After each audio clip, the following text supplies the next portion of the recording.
Just looking for your advice as somebody that's newer into the private practice field. I'm going on 16 years of being in schools, but now kind of moving away from that and going into private practice.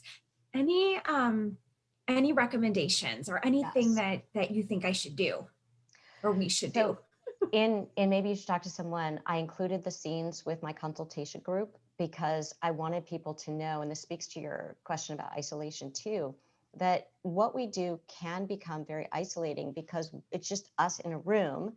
And so we don't feel isolated when we're connecting with our clients in the moment, but we don't have colleagues or peers necessarily to see us do our work. So when you're in another job, you'll have a presentation or you'll be on a team or whatever it is. But nobody actually sees us doing our work unless you have grad students looking through a one-way mirror or something like that.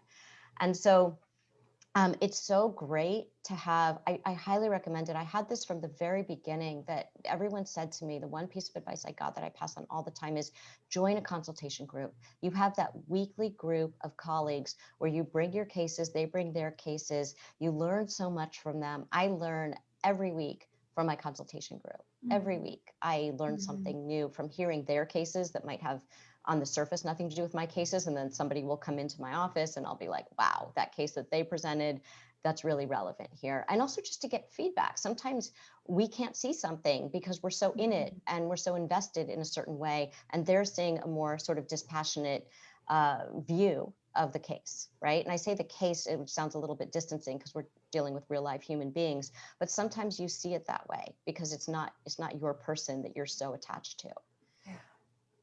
So I think that's really important, is to have community around you, and even not just your consultation group, but make sure that you're in contact with other therapists. You refer to each other, you go to lunch just to chat, and then have friends who are not therapists. Really important.